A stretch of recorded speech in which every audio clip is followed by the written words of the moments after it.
जय श्री गणेश। नमस्कार, मैं आचार्य संजय द्विवेदी। मेरे समस्त प्रबुद्ध दर्शकों का मेरे चैनल पर हार्दिक स्वागत है।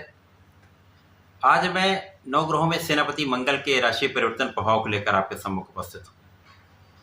23 अप्रैल को सेनापति मंगल अपनी राशि का परिवर्तन कर चुके हैं तथा गुरुदेव बृहस्पति की मीन राशि में प्रवेश कर चुके हैं। अब ये एक मित्र की राशि का परिवर्तन है, इसलिए ये अत्यंत महत्वपूर्ण है, सकारात्मक है। जब भी कोई ग्रह मित्र राशि में, स्वराशि में, उच्च राशि में जाता है तो उसका बल, उसका प्रभाव, उसकी क्षमता में वृद्धि हो जाती है, एक सकारात्मक परिणाम प्राप्त होने लगता है। अब इस नवग्रहों में जो मंगल है वो सेनापति है, सेनापति के समान ही इनका कर्तव्य है।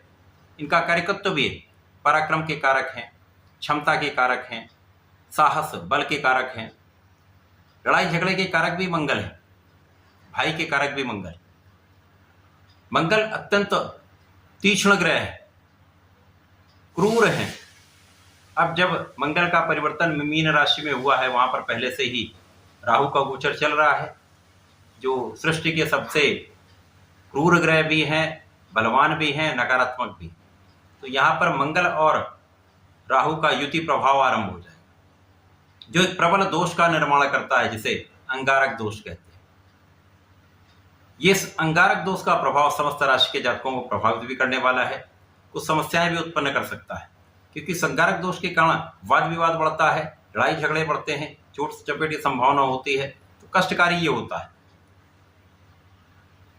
अब ये मंगल का राशि परिवर्तन अलग अलग राशि के जातकों के लिए अलग अलग भाव में बनेगा, अलग अलग स्थानों पे होगा, उसी के अनुसार परिणाम की प्राप्ति हो।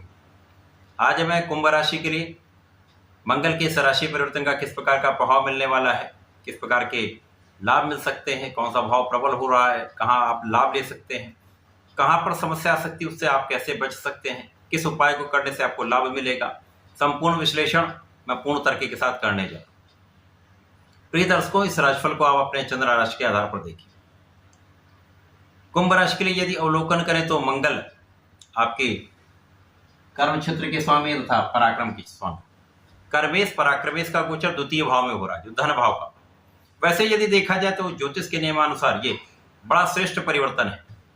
जब कर्मेश पराक्रमेश का संबंध धन के भाव से बन जाता है तो आपके कर्म से महाधन का लाभ होता है। आपका परिश्रम संपूर्ण लाभ देता है, परिश्रम से आप धन की प्राप्ति करते हैं। जैसे आप परिश्रम बढ़ाते जाएंगे, धन की प्राप्ति भी बढ़ती जाएगी, धन का लाभ भी बढ़ता जाएगा। अब द्वितीय भाव धन का भी है, वाणी का भी भाव है, परिवार का भी भाव है, तो यहाँ पर वाणी सबसे अधिक प्रभावित होने वाली है। और यहाँ पर जिस समय में ये गोचर होगा, बुध भी होंगे जो वाणी के कारक हैं, तो वाणी का भाव भी प्रभावित हो रहा है, वाणी के कारक भी प्रभावित हो रहे हैं, दोनों दूषित हो रहे हैं, जिसके कारण वाणी में कटाक्ष का भाव आ जाएगा, जो निश्चित रूप से आपके परिवार में भी कष्ट का कारण बन सकता है, विवाद करा सकता है, अन्य लोगों के बीच में भी ये विवाद की स्थिति बनाता है। और राहु यहाँ भ्रम देते हैं, तो भ्रम तथा वाणी के कारण जब आपको भ्रम होगा तो अनायासी कहीं ना कहीं क्रोध जो आपका है, क्योंकि मंगल क्रोधी भी, क्रोध आपके विवाद का कारण बनने वाला है, जिसके कारण समस्या उत्पन्न हो सकती है।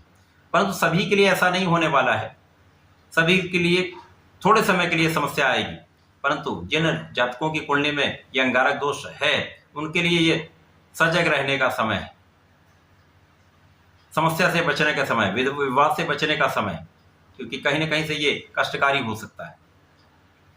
इसके अतिरिक्त यहाँ पर ज्ञान का भाव प्रबल होगा, शिक्षा ज्ञान से लाभ भी लेंगे, शिक्षा ज्ञान में प्रगति भी होगी, अचानक बहुत बड़े आप लाभ ले सकते हैं। यहाँ आपका ऊर्जा यदि आपने सही दिशा में लगा ली, आपका कॉन्फिडेंस यदि सही है, भ्रमित आप नहीं हुए, तो आप शिक्षा के क्षेत्र में बड़ा लाभ लेने जाए, शिक्षा प्रतियोगिता में सफलता भी प्राप्त करने वाले हैं।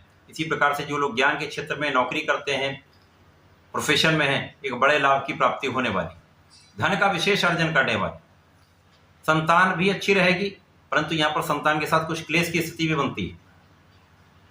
यहाँ पर प्रेम संबंध में विवाद 100% होता है। यहाँ पर उस संबंधों के कारण परिवार में भी समस्या होगी, वाद विवाद भी होता है, लड़ाई झगड़े की संभावना भी बढ़ जाती है। तो यहाँ पर बिल्कुल इसको त्याग दें, बच के रहे।